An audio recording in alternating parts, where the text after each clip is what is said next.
왜 저 사람들을 먼저 태우는 겁니까? 한국 국적자입니다. 우선 탑승 대상이에요. 전쟁으로 영공이 닫힌 아랍에미리트, 공항에 갇힌 외국인만 4만 명, 각국 대사관이 자국민 철수조차 포기한 그 순간 UAE 정부는 한국인 전원에게 전용기를 띄웠습니다. 하지만 충격은 여기서 끝이 아니었습니다. 한국인 거주지에는 왕실 직속 경호대가 배치됐고 한국 대사관에는 UAE 국방장관이 직접 전화를 걸어 한마디를 남겼습니다. 한국인은 한 명도 다치게 할 수 없다. GDP 5천억 달러, 세계 최대 국부 펀드를 가진 나라가 전쟁 중에 자국민도 아닌 한국인을 이렇게까지 지킨 이유, 그건 50년 전 이 사막에 아무도 오지 않던 시절로 거슬러 올라갑니다. 전쟁, 폭동, 그리고 수많은 재난, 그 모든 아수라장이 제 인생의 궤적이었습니다.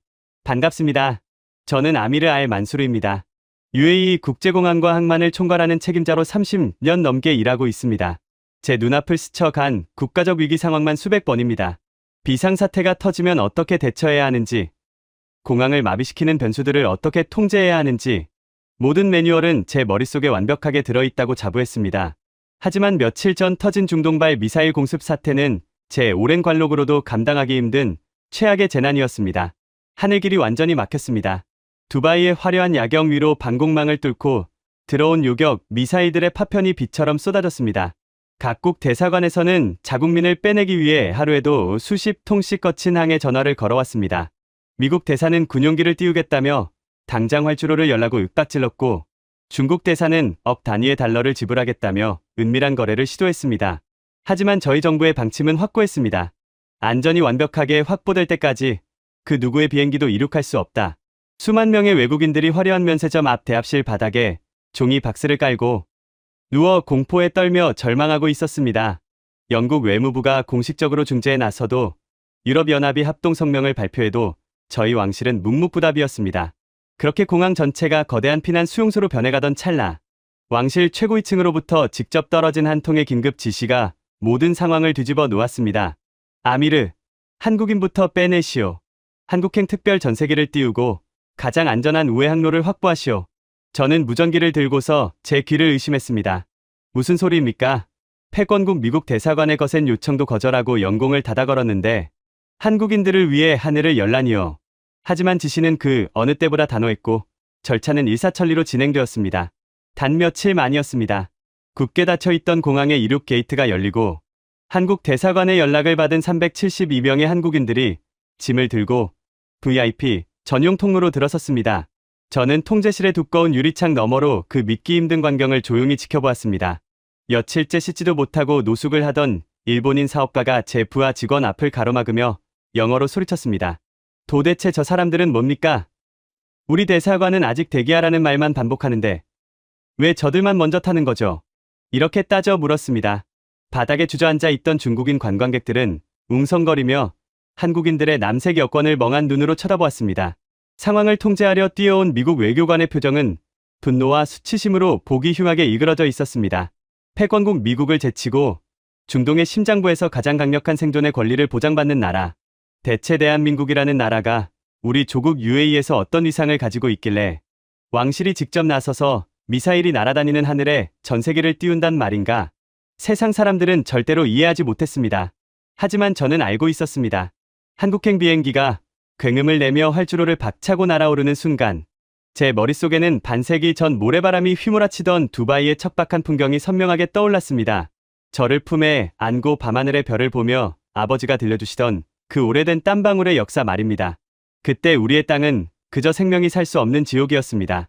지금 여러분이 아시는 화려한 마천루도, 에어컨이 쏟아지는 초대형 쇼핑몰도, 인공섬도 없었습니다.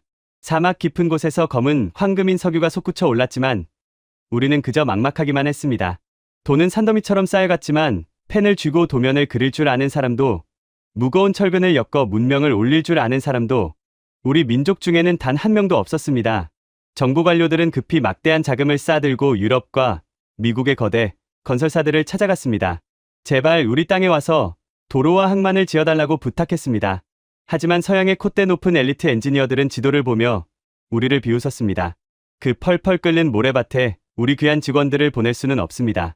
아스팔트 도로도 없고 마실 물조차 부족한 야만적인 곳에서 어떻게 콘크리트를 비빕니까? 이렇게 일축했습니다. 그들은 수표에 적힌 영의 개수를 아무리 늘려주어도 오지 않았습니다. 결국 돈만 쥐고 모래 언덕에 주저앉아 모두가 절망하고 있을 때 비포장활주로의 흙먼지를 뚫고 낯선 이방인들을 태운 비행기가 도착했습니다. 바로 제 아버지의 청춘을, 그리고 우리 조국의 운명을 완전히 바꿔놓은 사람들. 작고 가난한 동방의 나라에서 온 한국인 노동자들이었습니다. 당시 제 아버지는 현지 노동자들의 근태를 관리하는 어린 십장이었습니다. 아버지가 생생하게 기억하는 한국인들의 첫인상은 초라함과 절박함 그 자체였습니다. 그 시절 한국은 지독한 가난에서 간신히 벗어나려 발버둥 치던 나라였습니다. 공항에 내린 그들이 입고 있는 작업복은 무릎이 해져 있었고 손에 들린 짐가방에는 고향의 냄새가 나는 마른 오징어와 고추장이 전부였습니다. 대부분이 태어나서 처음 비행기를 타본 사람들이었습니다. 그들은 조국의 공항에서 늙은 어머니와 어린 자식들을 부둥켜 안고 언제 살아서 돌아올지 모르는 생사를 건 작별 인사를 하고 온 참이었습니다. 비행기 문이 열리고 그들이 온몸으로 마주한 것은 섭씨 50도를 가볍게 넘기는 살인적인 열풍이었습니다. 숨을 들이마시면 뜨거운 불길이 폐를 태우는 것 같았고 고운 모래가 눈과 입을 무자비하게 파고들어 기침을 쏟아냈습니다. 그들이 수년을 머물 곳은 에어컨은커녕 환풍기조차 제대로 돌아가지 않는 직사광선에 달아오른 쇳덩어리 컨테이너였습니다. 식수는 철저히 배급되어 씻는 것은 사치였고 작업 중 땀을 너무 흘려 탈수로 쓰러지는 것을 막기 위해 하얀 굵은 소금 덩어리를 우적우적 씹어 삼켜야만 했습니다. 밤이 되면 지옥은 전혀 다른 얼굴로 그들을 괴롭혔습니다. 차가운 사막의 달빛이 내려앉으면 양철 컨테이너 구석구석에서 짐승이 앓는 듯한 울음소리가 새어나왔습니다. 낮에는 무거운 철근을 번쩍번쩍 들어 올리며 사나운 표정을 짓던 사내들이 밤만 되면 고향의 자식들이 보고 싶어 얇은 이불을 뒤집어 쓰고 숨죽여 오열했던 것입니다. 아버지는 그들의 눈물을 몰래 훔쳐보며 생각했습니다. 얼마 버티지 못할 것이다. 돈을 많이 준다고 허세를 부리던 서양놈들처럼 일주일도 안 되어 살려달라며 짐을 싸서 도망갈 것이다. 하지만 다음 날 새벽 4시 태양이 모래 지평선 위로 고개를 내밀기도 전에 퉁퉁 부은 붉은 눈을 한 한국인들이 제일 먼저 작업 현장으로 뛰어나왔습니다. 현장 소장 윤태진은 호루라기를 불며 목이 터져라 노동자들을 독려했습니다. 억지로 끌려온 소수의 유럽 기술자들이 한낮의 더위를 핑계로 그늘에 숨어 얼음물을 마실 때 한국인들은 떼약볕 한가운데서 안전모를 쓰고 철근을 묶었습니다. 비가 한 방울이라도 내리면 외국인들은 감전의 위험이 있다며 장비를 내던지고 도망치듯 퇴근했지만 한국인들은 샛노란 비옷을 챙겨 입고 묵묵히 시멘트를 섞었습니다. 그들의 까맣게 탄 얼굴과 핏발선, 눈빛에는 단순한 돈벌이를 넘어선 무시무시한 도끼가 서려 있었습니다. 우리가 여기서 무너지면 내 가족이 굳는다. 조국에 두고 온 내 새끼들을 위해서라도 안 되면 되게 하라. 그 미련할 정도로 절박한 한국인들만의 깡은 우리 아랍인들의 마음속에 서서히 거대한 경이로움으로 자리 잡기 시작했습니다. 하지만 대자연의 폭력은 인간의 굳은 의지만으로는 이겨낼 수 없는 것이었습니다. 여름이 절정에 달해 기온이 55도까지 치솟던 어느 지옥 같은 오후였습니다. 며칠 밤을 새어가며 어렵게 틀을 잡고 부어놓은 콘크리트가 엄청난 지열을 견디지 못하고 채 굳기도 전에 쩍쩍 갈라지기 시작했습니다. 수분이 순식간에 증발해버려 건물의 뼈대가 완전히 바스러진 것입니다. 현장을 둘러보던 영국인 감독관이 코웃음을 쳤습니다. 거봐라. 내가 이끌는 날씨에 콘크리트 타설은 미친 짓이라고 경고했지. 전부 갈아엎고 이번 달 공사는 포기해. 이렇게 쏘아붙였습니다. 무거운 절망이 현장을 덮쳤습니다. 계약된 납기일은 턱 밑까지 다가왔고 이대로라면 막대한 위약금을 물고 중동 바닥에서 영원히 쫓겨나야 할 판이었습니다. 모두가 망연자실하여 고개를 푹 숙이고 있을 때 윤태진 소장이 조용히 찢어진 콘크리트 조각을 움켜쥐었습니다. 그의 눈빛이 무언가를 결심한 듯 매섭게 빛났습니다. 그리고 그날 밤 대자연의 순리를 정면으로 거스르는 야행성 괴물들의 역습이 시작되고 있었습니다. 태양이 서서히 모래 지평선 너머로 몸을 감추고 사막에 짙은 어둠이 깔리기 시작했습니다. 보통의 건설 현장이라면 모든 작업이 멈추고 정적만이 감돌아야 할 시간이었습니다. 하지만 그날 밤 제 아버지는 평생을 두고 잊지 못할, 아니 우리 아랍인들의 상식으로는 도저히 이해할 수 없는 기괴하고도 소름 돋는 광경을 목격하게 됩니다. 밤 10시가 넘은 시각, 숙소에서 쉬고 있어야 할 수백 명의 한국인 노동자들이 하나둘씩 어둠을 뚫고 현장으로 다시 모여들기 시작했습니다. 그들의 손에는 철근을 묶는 결속선과 무거운 삽이 들려 있었습니다. 그리고 윤태진 소장의 굵고 단호한 목소리가 정막을 깨고 사막의 밤하늘에 울려 퍼졌습니다. 덤프트럭 전부 시동 걸어라. 레미콘 차량도 전부 앞으로 빼. 그리고 라이트, 헤드라이트 남김없이 다 켜라. 수십 대의 육중한 건설 장비들이 일제히 짐승 같은 엔진음을 토해내며 깨어났습니다. 그리고 칠흑 같은 어둠 속에서 수십 쌍의 강렬한 자동차 헤드라이트 불빛이 일제히 켜지며 공사 현장을 대낮처럼 환하게 밝혔습니다. 그 눈부신 불빛들은 마치 먹잇감을 노리는 거대한 야행성 포식자의 눈동자 같았습니다. 빛이 닿는 곳마다 흙먼지가 폭풍처럼 일어났고 그 먼지 구덩이 속으로 한국인 노동자들이 함성을 지르며 뛰어들었습니다. 낮의 태양을 피할 수 없다면 태양이 없는 밤을 지배하겠다는 무서운 결단이었습니다. 밤이라고 해서 사막이 시원한 것은 결코 아니었습니다. 여전히 숨이 막히는 열기가 대지를 감싸고 있었고 야간 작업의 피로도는 낮보다 몇 배는 더 끔찍했습니다. 하지만 기온이 조금이라도 떨어진 밤에 콘크리트를 타설해야만 수분이 급격히 증발하여 바닥이 갈라지는 참사를 막을 수 있었습니다. 레미콘 차량의 둥근 통이 요란한 소리를 내며 돌아가기 시작했습니다. 쏟아지는 잿빛 콘크리트 위로 한국인들은 쉴 새 없이 삽질을 해댔습니다. 트럭의 헤드라이트 불빛에 반사된 그들의 등은 쏟아지는 땀으로 번들거렸습니다. 조명이 부족한 곳에서는 작업 반장들이 손전등을 입에 물고 바닥의 수평을 맞췄습니다. 기계 소음과 사람들의 고함, 그리고 매캐한 디젤 엔진의 매연이 뒤엉켜 현장은 마치 치열한 전쟁터를 방불케 했습니다. 제 아버지는 헤드라이트 불빛 속에서 일사불란하게 움직이는 그들의 모습을 보며 경외감을 느꼈다고 회상하셨습니다. 그것은 단순한 노동이 아니었습니다. 가난이라는 굴레를 벗어던지기 위해, 지구 반대편에 있는 가족의 생계를 지키기 위해 대자연의 폭력에 맨몸으로 맞서는 인간의 숭고한 투쟁이었습니다. 시끄러운 소음에 잠을 자다 깬 유럽의 기술자들은 잠옷 차림으로 뛰쳐나왔습니다. 그들은 자동차 헤드라이트 수십 대를 켜놓고 밤새워 콘크리트를 비비는 한국인들의 미친 짓을 보며 턱을 다물지 못했습니다. 맙소사, 저놈들 제정신입니까? 저렇게 밤을 새워 일하면 내일은 다 쓰러져 죽을 겁니다. 이렇게 수군거렸습니다. 하지만 그들의 예상은 완벽하게 빗나갔습니다. 동이 트고 사막의 아침 해가 떠오를 때까지 한국인 노동자 중 단 한 사람도 쓰러지지 않았습니다. 오히려 그들의 눈동자는 밤을 새웠음에도 불구하고 더욱 맹렬하게 빛나고 있었습니다. 아침 해가 현장을 완전히 비췄을 때 서양의 엔지니어들과 현지 관리들은 자신의 눈을 의심할 수밖에 없었습니다. 갈라지고 부서져 있던 어제의 폐허는 온데간데 없고 기계로 밀어낸 듯 매끄럽고 단단하게 굳어진 거대한 콘크리트 바닥이 위풍당당하게 모습을 드러냈기 때문입니다. 오차 하나 없는 완벽한 타설이었습니다. 어제까지만 해도 한국인들을 조롱하던 영국인 수석 엔지니어는 굳어버린 콘크리트 바닥을 손으로 쓸어보며 아무 말도 하지 못했습니다. 그의 얼굴에는 짙은 패배감과 함께 설명할 수 없는 두려움이 피어오르고 있었습니다. 제 아버지는 그때 확신하셨다고 합니다. 이 사람들은 다르다. 돈만 주면 언제든 짐을 싸서 떠나는 용병들이 아니라 한 번 약속한 것은 목숨을 걸고서라도 지켜내는 진짜 배기들이다. 불가능을 가능으로 만들어낸 이 하룻밤의 기적은 꼬리에 꼬리를 물고 사막의 왕족들에게까지 전해졌습니다. 두바이의 고위 관료들은 한국인들의 그 지독한 집념과 기술력에 매료되기 시작했습니다. 다른 나라 건설사들이 날씨 탓, 자재 탓을 하며 공기를 미룰 때 한국인들은 헤드라이트를 켜서라도 정확하게 날짜를 맞추었으니까요. 하지만 대자연의 가혹함을 이겨냈다고 해서 모든 시련이 끝난 것은 아니었습니다. 성공적인 첫 공사를 마치고 아랍인들의 신뢰를 막 얻기 시작할 무렵 한국 건설사 앞에는 모래 폭풍보다 더 끔찍하고 더러운 장벽이 가로막고 있었습니다. 그것은 바로 썩어빠진 인간의 탐욕이었습니다. 헤드라이트 불빛 아래서 완성된 완벽한 콘크리트 바닥은 단순한 건축물이 아니었습니다. 그것은 대자연의 폭압에 절대 굴복하지 않겠다는 대한민국이라는 작은 나라의 지독한 선전포고였습니다. 아침 해가 떠오르고 흠잡을 데 없이 매끄럽게 굳어버린 거대한 회색 바닥을 마주한 서양의 엘리트 엔지니어들은 꿀 먹은 덩어리가 되었습니다.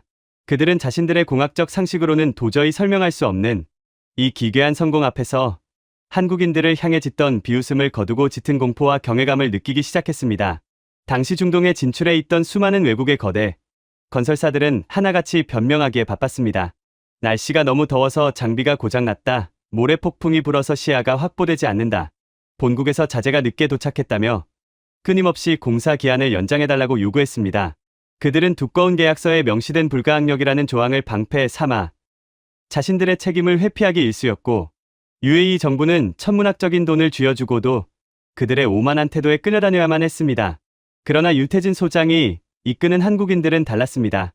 그들의 사전에는 불가항력이나 포기라는 단어 자체가 아예 존재하지 않는 것 같았습니다. 자동차 헤드라이트를 켜고 밤샘 타설을 했던 그날의 광기는 단 한 번의 해프닝으로 끝나지 않았습니다. 그것은 앞으로 수년 동안 이어질 한국건설사 특유의 처절하고도 위대한 작업 방식의 신호탄에 불과했습니다. 여름의 한가운데로 접어들면서 사막의 폭염은 인간이 생존할 수 있는 한계치를 넘어서고 있었습니다. 숨을 쉴 때마다 폐가 타들어가는 고통 속에서도 한국인 노동자들은 작업을 멈추지 않았습니다. 떼약볕 아래서 달궈진 철근은 맨손으로 잡으면 화상을 입을 정도로 뜨거웠지만 그들은 두꺼운 가죽장갑 하나에 의지한 채 묵묵히 철근을 엮어 올렸습니다. 눈을 뜰 수조차 없는 거대한 모래폭풍이 몰아치면 서양 기술자들은 모두 숙소로 도망쳐 문을 걸어 잠갔습니다. 하지만 한국인들은 튼튼한 천막을 여러 겹으로 쳐서 모래를 막아낸 뒤 그 비좁고 숨막히는 공간 안에서 기어코 용접의 불꽃을 피워 올렸습니다. 식수와 식량이 턱없이 부족한 열악한 환경도 그들의 발목을 잡지 못했습니다. 본국에서 가져온 고추장과 된장이 바닥나자 그들은 소금물에 가까운 짠물로 밥을 지어 먹으며 버텼습니다. 밤낮이 바뀐 혹독한 야간 작업의 후유증으로 코피를 쏟고 쓰러지는 노동자들이 속출했지만 그들은 임시 진료소에서 링거를 맞고 정신을 차리자마자 다시 안전모를 쓰고 현장으로 달려나갔습니다. 제 아버지는 그들의 굽은 등에서 흐르는 땀방울이 사막의 모래에 떨어져 굳어지는 모습을 보며 저 사람들은 지금 건물을 짓는 것이 아니라 자신들의 피와 살을 깎아 조국의 미래를 세우고 있는 것이라 생각하셨습니다. 그렇게 지옥 같은 몇 달의 시간이 흘렀습니다. 그리고 마침내 UAE 정부 관료들과 서양의 경쟁사들을 경악하게 만든 믿기 힘든 결과물이 세상의 모습을 드러냈습니다. 두바이 외곽을 연결하는 거대한 항만 진입, 도로와 핵심 물류 창고가 완공된 것입니다. 놀라운 것은 완공된 날짜였습니다. 당초 계약서에 명시된 공사 기한보다 무려 석 달이나 앞당겨진 그야말로 기적과도 같은 조기 완공이었습니다.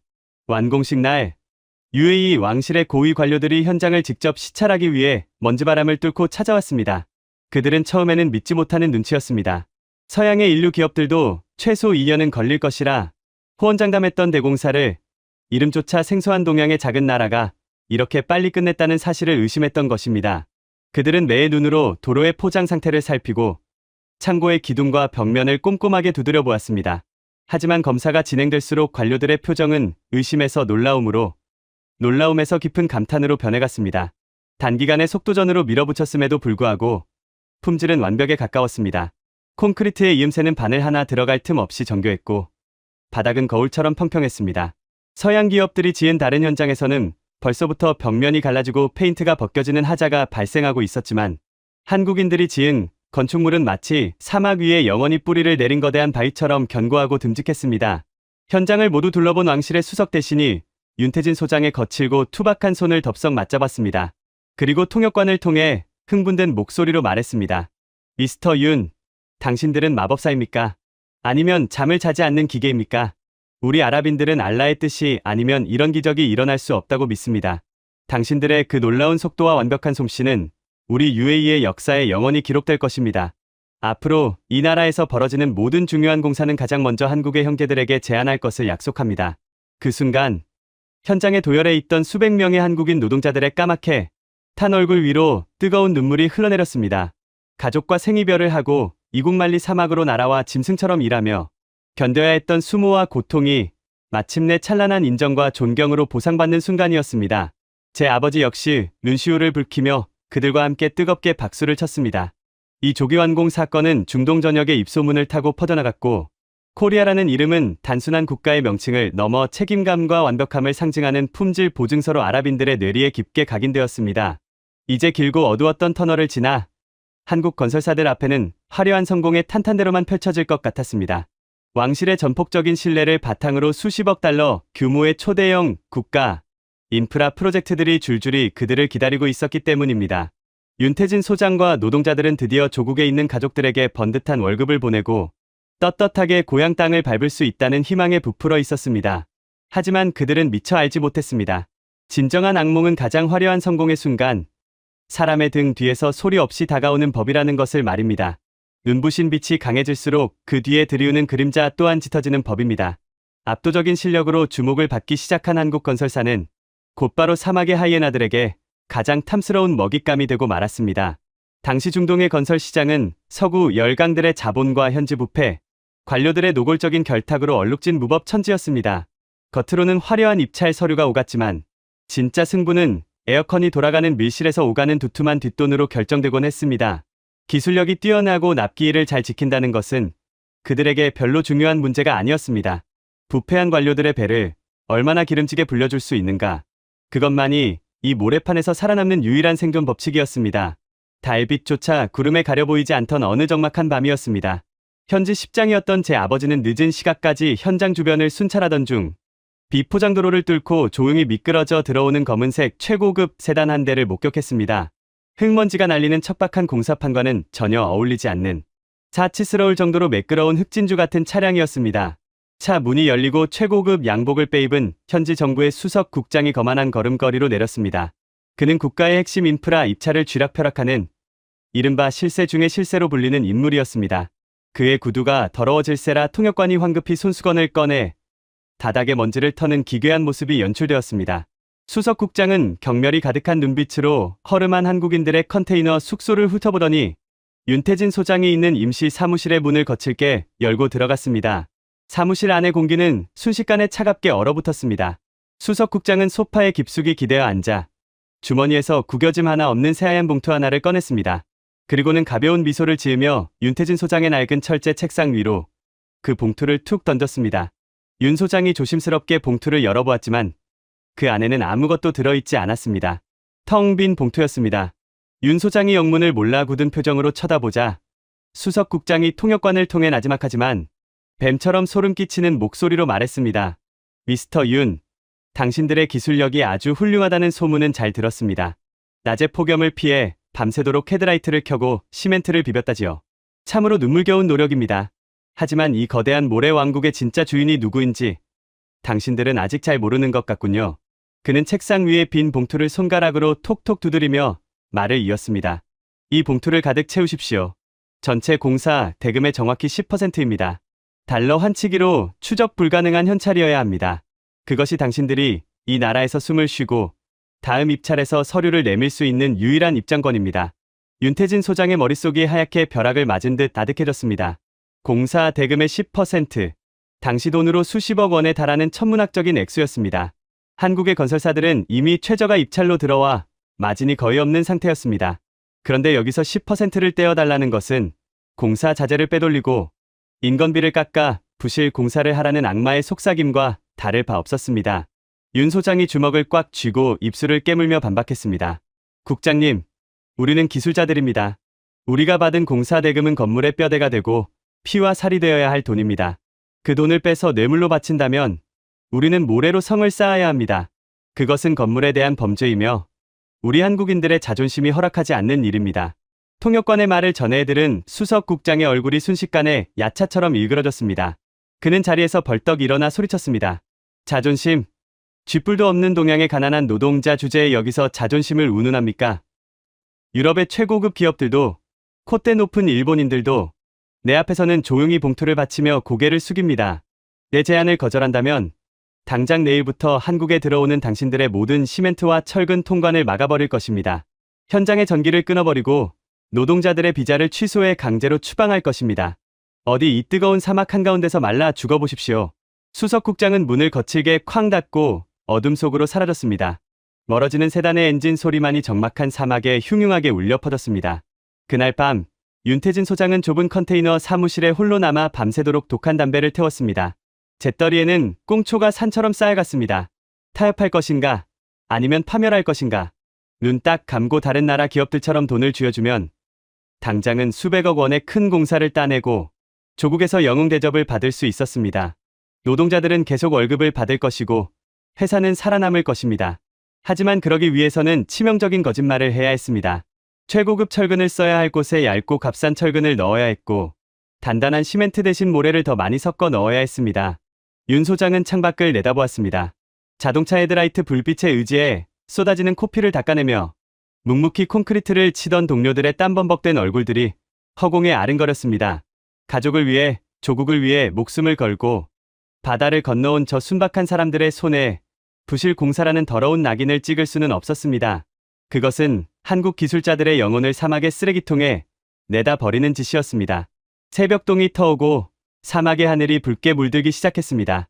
윤태진 소장의 눈빛에 서려있던 지독한 고뇌가 마침내 결연한 불꽃으로 바뀌어 타오르고 있었습니다. 다음 날 아침 등 뒤로 붉은 해가 떠오르는 가운데 수석국장이 다시 거만한 표정으로 현장을 찾았습니다. 그의 최고급 양복에는 어김없이 먼지 하나 묻어있지 않았고 입가에는 탐욕스러운 미소가 번져 있었습니다. 윤태진 소장은 굳게 담은 입술로 낡은 철제 책상 서랍을 열어 두툼한 서류 봉투를 꺼냈습니다. 그리고 수석국장 앞으로 조용히 밀어 놓았습니다. 수석국장이 비릿한 웃음을 지으며 봉투를 열어젖혔습니다. 하지만 그 안에서 쏟아져 나온 것은 그가 그토록 기대했던 빳빳한 달러, 지폐 뭉치가 아니었습니다. 그것은 한국어와 서툰 아랍어로 빼곡하게 적힌 현장 노동자, 전원의 붉은 지장이 선명하게 찍힌 품질, 보증각서와 최고급 자재 명세서였습니다. 수석국장의 짙은 눈썹이 불쾌하게 꿈틀거렸습니다. 윤 소장이 똑바로 국장의 눈을 쳐다보며 말했습니다. 우리는 뇌물로 바칠 돈 따위는 모릅니다. 하지만 약속은 압니다.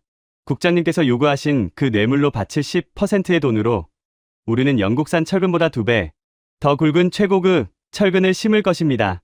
싸구려 모래 대신 강도가 가장 높은 시멘트를 쏟아부을 것입니다. 겉보기만 번지르르한 건물이 아니라 100년이 지나도 절대 무너지지 않는 진짜 건물을 짓겠습니다. 그것이 땀 흘려 일하는 우리 한국인들이 당신의 조국에 드릴 수 있는 유일한 뇌물입니다. 윤 소장의 단호한 목소리가 좁은 컨테이너 사무실을 쩌렁쩌렁 울렸습니다. 수석국장의 얼굴이 끔찍한 모욕감과 분노로 붉게 달아올랐습니다. 그는 책상 위의 서류를 거칠게 바닥으로 집어 던졌습니다. 이 미련하고 멍청한 자식들. 너희들은 살 수 있는 기회를 제 발로 차버렸다. 오늘부로 너희들은 이 모래판에서 영원히 끝이다. 문을 박차고 나간 국장의 끔찍한 저주는 즉각적인 현실이 되어 한국인들의 숨통을 잔인하게 조여왔습니다. 그날부터 지옥 같은 보복이 시작되었습니다. 항구에 도착한 한국의 건설 자재들은 알 수 없는 서류 미비라는 핑계로 통관이 무기한 보류되었습니다. 섭씨 50도에 펄펄 끓는 폭염 속에서 현장으로 들어오던 전기마저 툭하면 끊어지기 일쑤였습니다. 무엇보다 뼈아픈 것은 새롭게 열린 초대형 국가 인프라 입찰에서 한국 기업들이 서류 심사조차 통과하지 못하고 줄줄이 탈락의 고배를 마셨다는 것입니다. 수백억 원짜리 황금빛 프로젝트들은 뒷돈을 두둑하게 챙겨준 서양의 거대 기업들과 경쟁국, 건설사들의 입으로 쏙쏙 들어갔습니다. 압도적인 기술력을 증명하고도 한국인들은 졸지에 거대한 공사판에 미운 오리새끼가 되었습니다. 큰 공사를 따내지 못한 그들은 남들이 꺼리는 가장 위험하고 험한 하청의 하청, 일만 간신히 얻어 생계를 유지해야 했습니다. 기계가 들어가지 못하는 비좁은 하수도 관로를 맨몸으로 파고들었고 펄펄 끓는 아스팔트 찌꺼기를 손수레로 나르며 하루하루 피를 말리는 고통을 견뎌야 했습니다.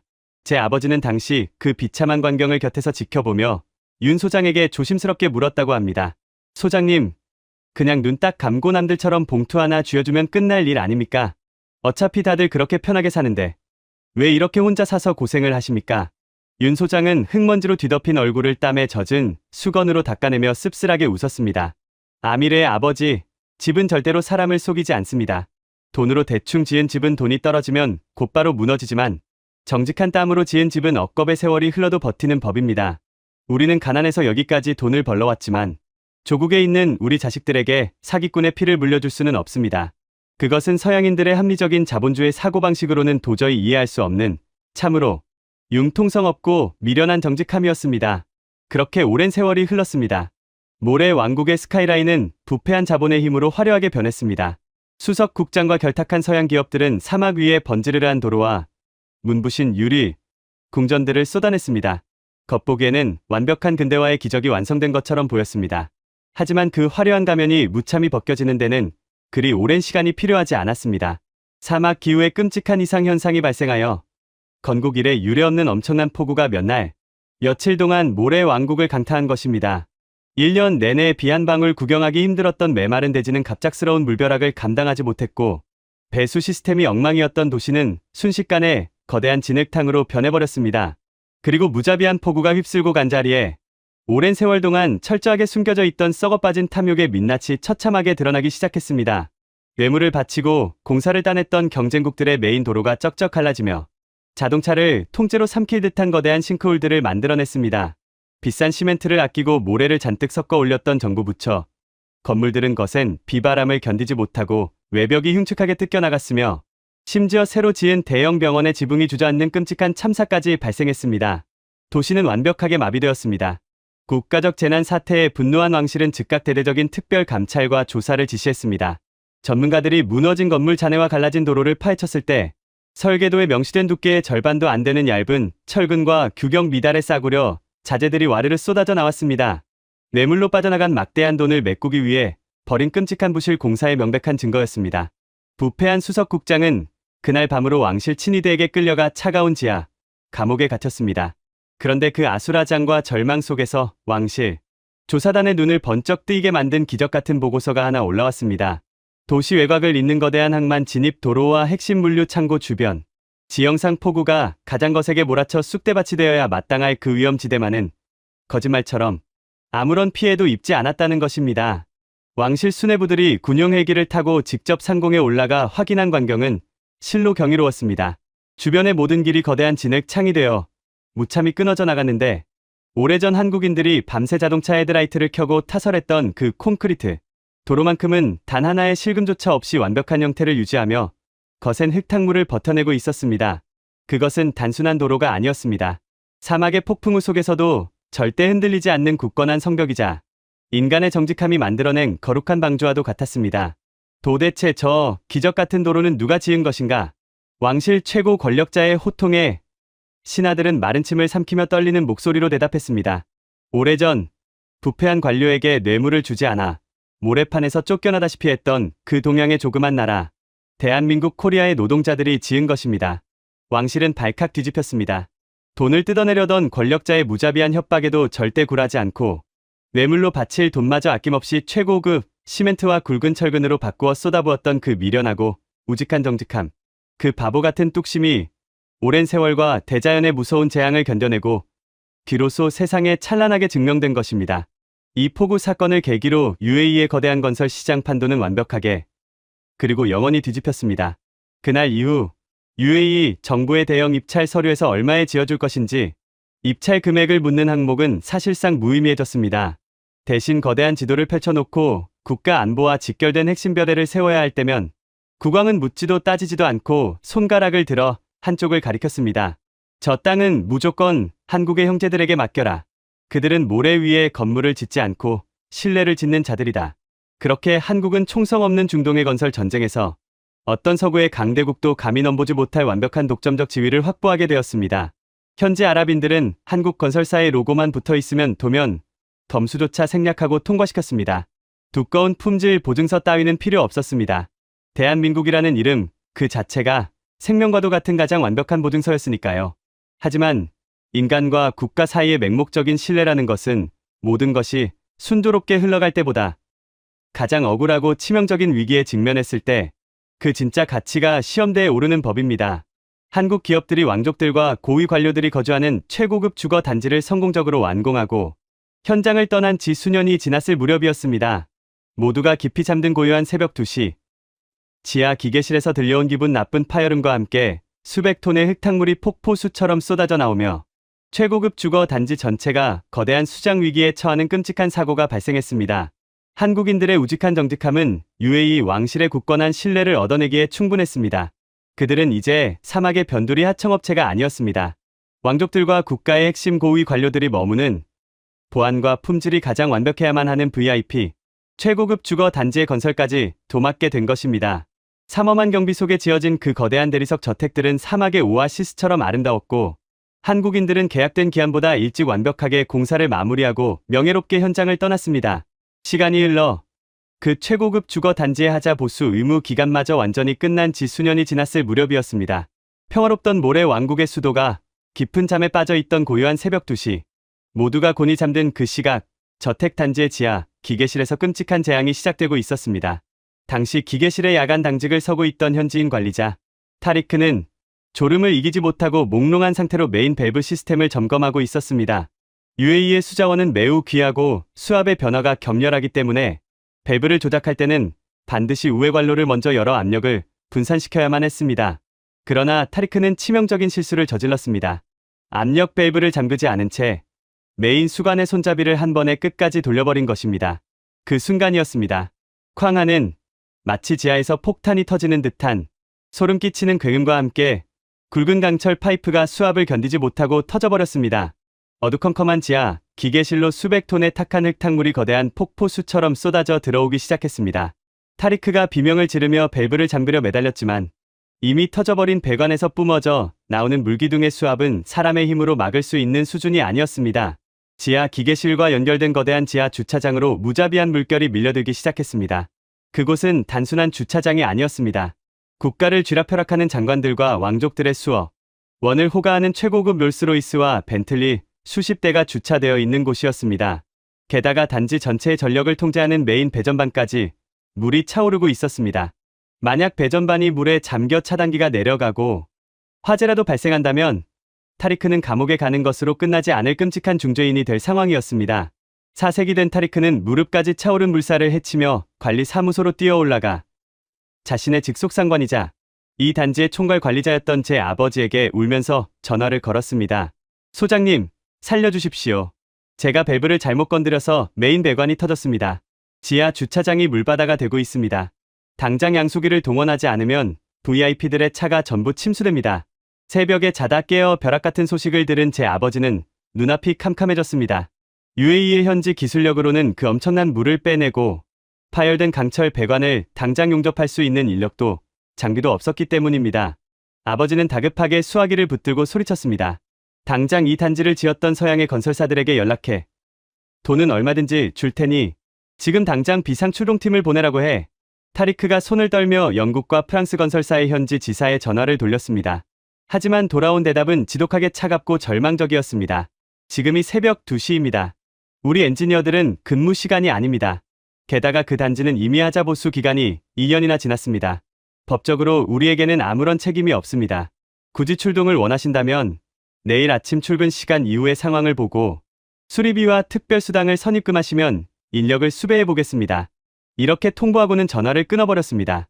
그것이 냉혹한 서구 자본주의의 합리적인 비즈니스 방식이었습니다. 지하 주차장의 물은 어느새 허리춤까지 차오르고 있었습니다. 최고급 세단들의 바퀴가 물에 잠기기 시작했고 비상벨이 미친 듯이 울려댔습니다. 이제 모든 것이 끝났다고 생각한 절망의 순간 제 아버지는 지푸라기라도 잡는 심정으로 낡은 수첩을 뒤져 번호 하나를 찾아냈습니다. 그것은 예전 사막 현장에서 자동차 헤드라이트를 켜고 밤을 새우던 그리고 지금은 다른 지역에서 항만 공사를 지휘하고 있는 한국인 현장 소장의 임시 숙소 번호였습니다. 하지만 전화를 걸면서도 아버지는 큰 기대를 하지 않았습니다. 이 사고는 명백한 현지 직원의 조작 실수였습니다. 한국 건설사의 시공 불량도 아니었고 법적인 하자 보수 의무는 진작에 소멸한 상태였습니다.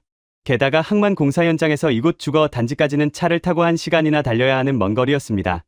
자기들 잘못도 아닌 일에 피곤한 새벽잠을 깨어가며 달려올 바보 같은 건설사는 이 세상 어디에도 없다고 생각했습니다. 뚜루르, 뚜루르. 긴 신호음 끝에 피곤함이 잔뜩 묻어나는 한국인 소장의 갈라진 목소리가 수화기 너머로 들려왔습니다. 제 아버지는 떨리는 목소리로 자초지종을 설명하며 제발 한 번만 살려달라고 애원했습니다. 아버지는 그 소장이 서양인들처럼 계약서와 비용 문제를 따지며 거절할 것이라 각오하고 있었습니다. 하지만 전화기 너머에서 들려온 그 소장의 대답은 제 아버지의 심장을 먹게 만들 정도로 짧고 단호했습니다. 알겠습니다. 지금 당장 쓸 수 있는 모든 펌프와 인력을 끌고 가겠습니다. 밸브 먼저 차단하고 조금만 버티십시오. 그리고 전화를 끊은 지 정확히 40분 후 고요하던 최고급 주거 단지의 정문을 부수듯 열어젖히며 노란색 경광등을 번쩍이는 대형 트럭 5대가 거친 엔진 소리를 내며 들이닥쳤습니다. 트럭의 짐칸에는 아직 잠도 덜 깨어 눈을 비비면서도 한 손에는 거대한 양수기, 호스를 꽉 쥐고 있는 수십 명의 한국인 노동자들이 빽빽하게 타고 있었습니다. 칠흑 같은 어둠 속 허리까지 차오른 흙탕물 속으로 망설임 없이 뛰어드는 그들의 등 뒤에는 대한민국이라는 글자가 선명하게 새겨져 있었습니다.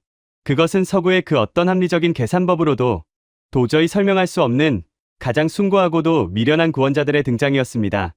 새벽 2시가 넘은 시각, 최고급 주거 단지의 지하 주차장은 아비규환의 지옥이 따로 없었습니다. 흙탕물은 걷잡을 수 없이 불어나고 있었고 놀라 깨어난 장관들과 왕족들은 잠옷차림으로 발코니에 나와 발만 동동 구르고 있었습니다. 하지만 노란색 비옷을 챙겨 입고 트럭에서 뛰어내린 한국인 노동자들의 움직임에는 일말의 주저함도 없었습니다. 한국인 현장 소장이 흙탕물 한가운데 우뚝 서서 호루라기를 불며 쩌렁쩌렁한 목소리로 지휘했습니다. 1조는 당장 양수기 3대 연결해서 배전반 쪽 물부터 퍼내라. 감전 안 되게 조심해. 2조는 타리크 데리고 기계실로 들어가서 파열된 배관 찾아. 수압 꺾이면 바로 용접기 투입한다. 서둘러라. 한국인 노동자들은 군대보다 더 일사불란하게 움직였습니다. 굵은 호스들이 뱀처럼 주차장 바닥에 깔렸고 거대한 디젤 양수기들이 요란한 굉음을 내며 지하의 흙탕물을 밖으로 토해내기 시작했습니다. 목 끝까지 차오르는 차가운 물속을 헤엄치다시피 들어가 무거운 펌프를 고정하는 그들의 얼굴에는 피로와 짜증이 가득했지만 누구 하나 불평하며 뒤로 물러서는 사람은 없었습니다. 하지만 펌프가 돌아가고 급한 불을 끄기 시작하자 상황의 진상을 파악한 한국인 작업반장 한 명이 씩씩거리며 소장에게 다가와 따졌습니다. 소장님, 이거 배관 터진 모양새를 보니까 시공 불량이 절대 아닙니다. 현지인 관리자가 압력 밸브를 확 열어젖혀서 수압 때문에 터진 겁니다. 우리 잘못이 1%도 없다고요.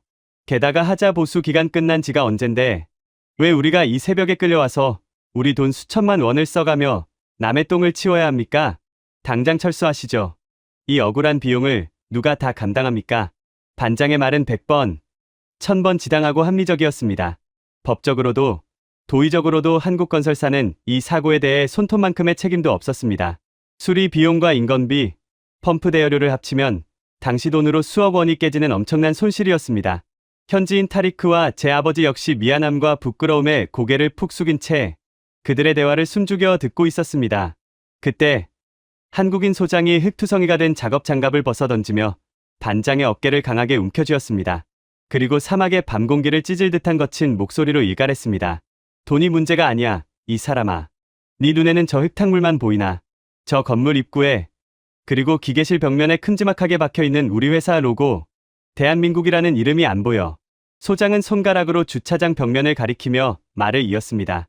누구의 잘못이든 간에 한국인들이 지은 건물에서 물이 샜고 차가 잠겼다는 소문이 이 두바이 바닥에 퍼지면 그게 진짜 손해고 진짜 끝장인 거다. 영국 놈들, 프랑스 놈들이 어떻게든 우리 집을 잡으려고 혈안이 되어 있는데 핑곗거리를 줘. 서양 놈들은 계약서 끝났다고 나 몰라라 해도 우리는 안 돼. 우리가 지은 집은 건물이 무너지는 그날까지 우리가 책임진다. 그게 한국 사람의 자존심이다. 비용은 전부 내가 본사에 무릎을 꿇고서라도 받아낼 테니 입 다물고 당장 펌프나 더 돌려. 그 한마디에 작업 반장은 더 이상 입을 열지 못했습니다.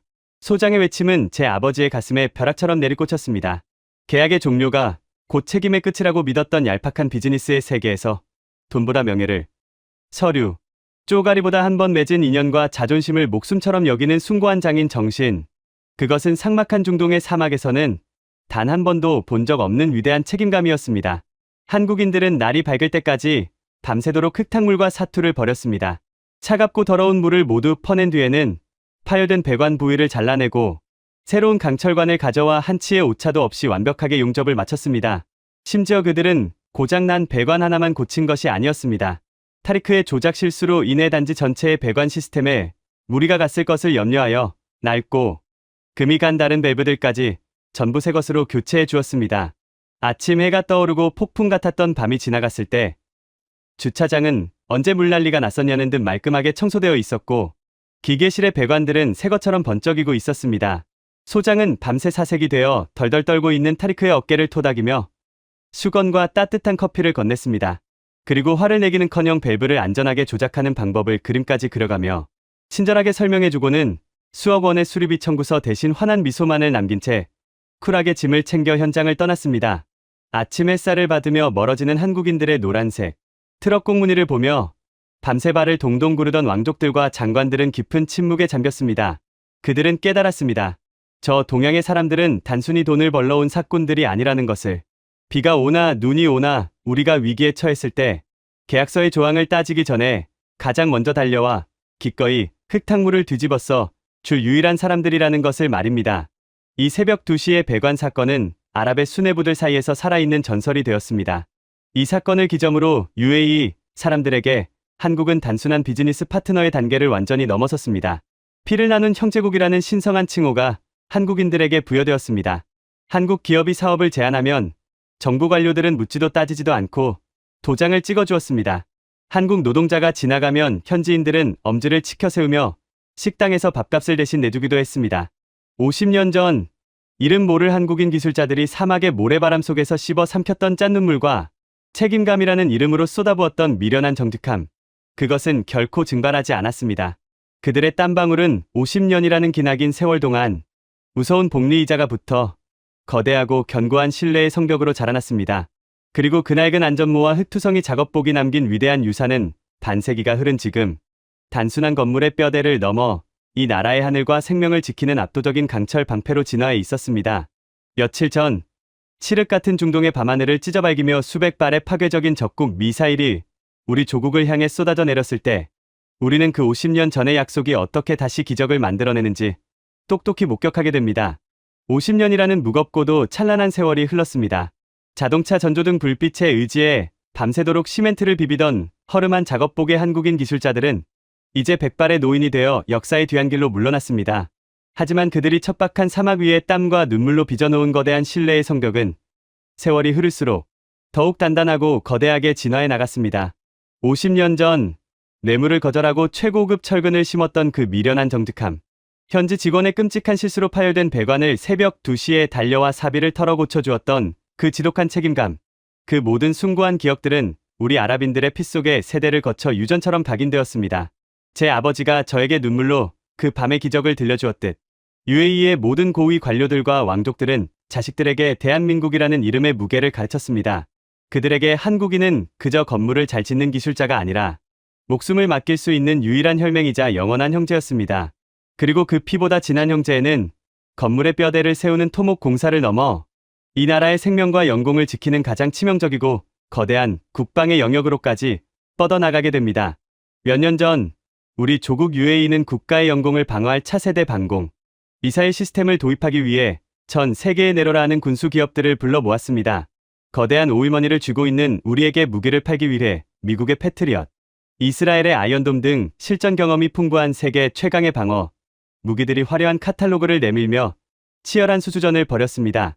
그런데 최종 결정의 날 UAE 왕실과 국방부, 수뇌부가 도장을 찍은 계약서는 서방 세계의 군사 전문가들을 완벽한 충격과 경악에 빠뜨렸습니다. 우리가 선택한 것은 미국 제도, 이스라엘 제도 아니었습니다. 바로 대한민국이 독자적으로 개발한 최첨단 지대공 요격 미사일 천궁2였습니다. 무려 4조 원이 넘는 한국 방산, 역사상 최대 규모의 압도적인 무기 수출 계약이 모레 왕국에서 성사된 것입니다. 당시 서방의 군사 전문가들과 언론들은 UAE 정부의 결정을 노골적으로 조롱했습니다. UAE 수뇌부가 미쳤다. 한국의 천궁2는 카탈로그 스펙만 그럴싸할 뿐 실전에서 단 한 번도 검증된 적이 없는 초보적인 무기다. 수백 발의 진짜 미사일이 비 오듯 쏟아지는 참혹한 실전 상황에서 저 동양의 작은 나라가 만든 기계가 제대로 작동할 것이라 믿는 것은 자살행위다. 이렇게 비아냥거렸습니다. 그들의 비아냥거림은 꽤나 합리적인 지적이었습니다. 하지만 우리 왕실과 국방부 수뇌부의 대답은 묵직하고 흔들림이 없었습니다. 당신들 서양인들은 계약서와 데이터만 믿지만 우리는 50년의 세월을 믿소. 반세기 전 우리 조국이 아무것도 없던 텅 빈 사막이었을 때 가장 먼저 달려와 피와 땀을 흘려준 자들이 바로 한국인이요. 건물의 배관 하나도 제 목숨처럼 책임지는 자들이 만든 무기라면 그것은 절대로 결정적인 순간에 우리를 배신하지 않을 것이요. 그것은 단순한 무기 구매가 아니었습니다. 50년 전 한국인들이 시멘트로 증명했던 그 융통성 없는 정직함이 이제는 강철과 화약으로 이루어진 첨단 무기 시스템에 대한 무한한 신뢰로 치환된 것입니다. 그리고 서방 세계의 오만한 조롱이 얼마나 어리석은 것이었는지 증명되는 데는 그리 오랜 시간이 걸리지 않았습니다. 바로 며칠 전이었습니다. 칠흑 같은 어둠이 내려앉은 중동의 밤하늘을 찢어발기며 끔찍한 사이렌 소리가 두바이와 아부다비 전역을 뒤흔들었습니다. 적국에서 발사된 수십 발의 거대한 탄도, 미사일과 치명적인 자폭 드론, 때가 마치 굶주린 메뚜기 떼처럼 우리 조국의 심장부를 향해 새까맣게 날아오고 있었습니다. 하늘길은 즉각 봉쇄되었고 거리는 아비규환의 생지옥으로 변했습니다. 당시 방공통제실에서 레이더 화면을 지켜보던 우리 군 지휘관들의 등줄기에는 차가운 식은땀이 흘러내렸습니다. 하늘에서 떨어지는 저 쇳덩어리들이 도시 한복판에 떨어지는 순간 수만 명의 무고한 시민들이 목숨을 잃고 화려한 마천루들은 한 줌의 재로 변할 것이 뻔했습니다. 도입된 10개의 천궁2 포대 중 실전 배치가 완료되어 가동할 수 있는 것은 고작 2개의 포대뿐이었습니다. 누구도 완벽한 방어를 장담할 수 없는 절망적인 순간이었습니다. 목표물 포착, 요격 시스템 자동 가동, 통제실의 기계음과 함께 사막 곳곳에 숨겨져 있던 천궁2의 발사관이 불을 뿜었습니다. 지축을 흔드는 굉음과 함께 붉은 화염을 뿜어내는 수십 발의 한국산 요격 미사일들이 거대한 섬광을 일으키며 밤하늘로 솟구쳐 올랐습니다. 그것은 마치 하늘을 향해 쏘아 올린 거대한 빛의 창과 같았습니다. 레이더 화면 위로 적의 탄도, 미사일을 향해 음속의 몇 배로 돌진하는 천궁2의 궤적이 선명하게 그려졌습니다. 방공 통제실의 모든 사람들은 숨을 죽인 채 두 개의 점이 교차하는 그 찰나의 순간을 지켜보았습니다. 그리고 다음 순간 밤하늘 가장 높은 곳에서 태양보다 밝은 거대한 폭발이 연달아 일어났습니다. 명중입니다. 요격 성공. 적의 탄도 미사일을 파괴했습니다. 통제실 안은 터져나오는 환호성과 뜨거운 눈물로 뒤덮였습니다. 전투가 소강 상태에 접어들고 분석된 요격 데이터는 전 세계 군사 강국들을 경악에 빠뜨렸습니다. 96%. 천궁2 2개 포대가 발사한 60여 발의 요격 미사일 중 96%가 표적을 정확히 격추한 것입니다. 그것은 수학적으로도 공학적으로도 기적에 가까운 압도적인 수치였습니다. 실전 경험이 없다며 조롱받던 한국의 방어 시스템이 미국제 패트리엇조차 쉽게 장담할 수 없는 경이로운 명중률로 적의 파상 공세를 갈기갈기 찢어놓은 것입니다. UAE의 밤하늘을 불바다에서 건져낸 것은 막강한 미군 부대도 서방의 첨단 무기도 아니었습니다. 그것은 바로 50년 전 섭씨 50도의 폭염 속에서 묵묵히 시멘트를 비비던 한국인 노동자들의 그 우직한 땀방울이 만들어낸 결실이었습니다. 사막의 지도를 바꾼 자들이 이제는 사막의 하늘마저 완벽하게 지켜낸 것입니다. 이 천궁2의 실전 성공 소식이 전해지자 UAE 정부는 한국에 남은 8개 포대의 공급 일정을 앞당겨달라고 긴급 요청했습니다. 그리고 이 위대한 승리와 감동은 여기서 끝이 아니었습니다. 조국의 하늘을 지켜낸 우리 UAE는 이제 거꾸로 절체절명의 위기에 빠진 대한민국을 구하기 위해 거대한 모래바람을 일으킬 준비를 하고 있었습니다. 미사일이 밤하늘을 찍고 지나간 후 중동 전역에는 걷잡을 수 없는 전쟁의 공포가 들불처럼 번져나갔습니다. 적국은 전 세계 원유 물동량의 상당 부분이 통과하는 중동 최대의 해상 핏줄 호르무즈 해협에서 미국과 이스라엘 선박을 공격하겠다고 위협했습니다. 거대한 유조선들의 발이 묶이기 시작했고 글로벌 유가는 통제불능의 상태로 폭등하기 시작했습니다. 이 소식은 지구 반대편에 있는 대한민국에게는 그야말로 사형 선고나 다름없었습니다. 석유 한 방울 나지 않는 나라, 수많은 공장과 산업시설이 쉴 새 없이 돌아가야만 국가 경제가 유지되는 대한민국에게 호르무즈 해협의 위기는 국가의 심장 박동이 흔들리는 것과 같았습니다. 원유 수급이 불안해지면서 한국의 거대 기업들은 공장 가동을 멈춰야 할지도 모른다는 끔찍한 공포에 휩싸였습니다. 상황이 극단으로 치닫자 한국의 대통령실 관계자가 다급하게 UAE의 국가행정을 총괄하는 고위 관계자에게 긴급 통화를 요청했습니다. 외교적 수사나 격식을 차릴 여유조차 없는 절박한 상황이었습니다. 지금 대한민국의 상황이 너무나 위태롭습니다.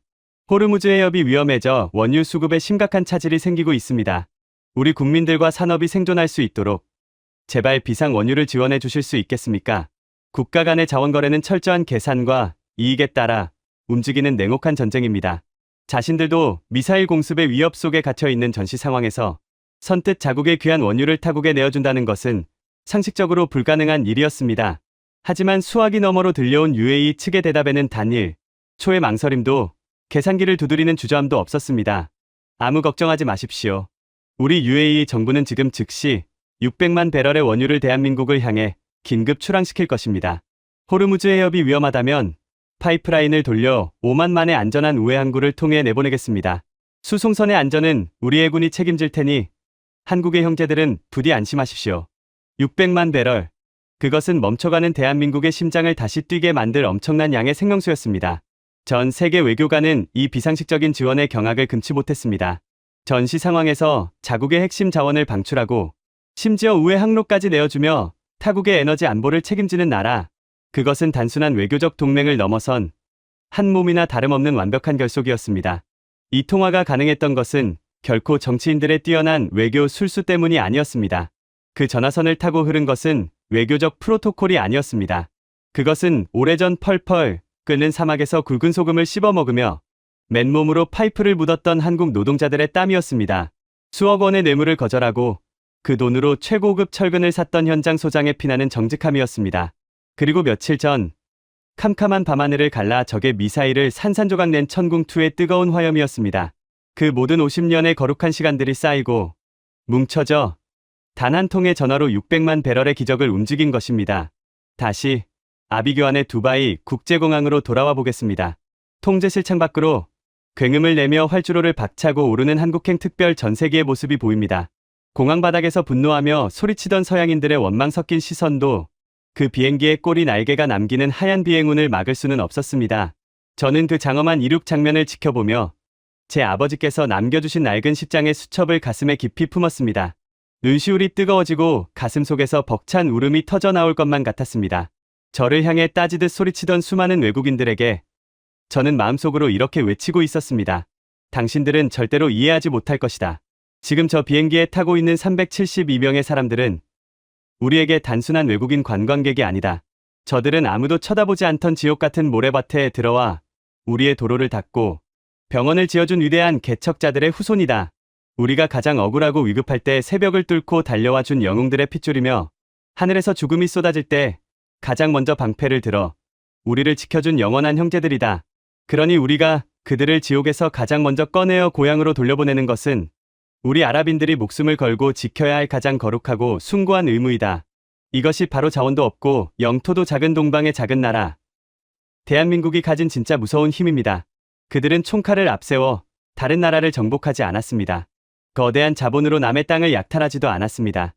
오직 투박한 손으로 흘린 정직한 땀방울과 한 번 맺은 약속은 목숨을 걸고 지켜내는 융통성 없는 책임감으로 가장 폐쇄적인 모래 왕국의 심장을 완벽하게 점령했습니다. 하늘길을 뚫고 무사히 인천공항에 도착한 첫 직항편의 문이 열렸을 때 가족들을 부둥켜 안고 오열하던 372명의 한국인들은 외신 카메라를 향해 이렇게 증언했습니다. 전쟁의 공포로 미쳐버린 그 아수라장의 공항에서 UAE 군인들과 공항 직원들은 남색의 한국 여권을 보는 순간 거짓말처럼 길을 열어주었다고 말입니다. 미국 여권도 일본 여권도 해내지 못한 생존의 기적.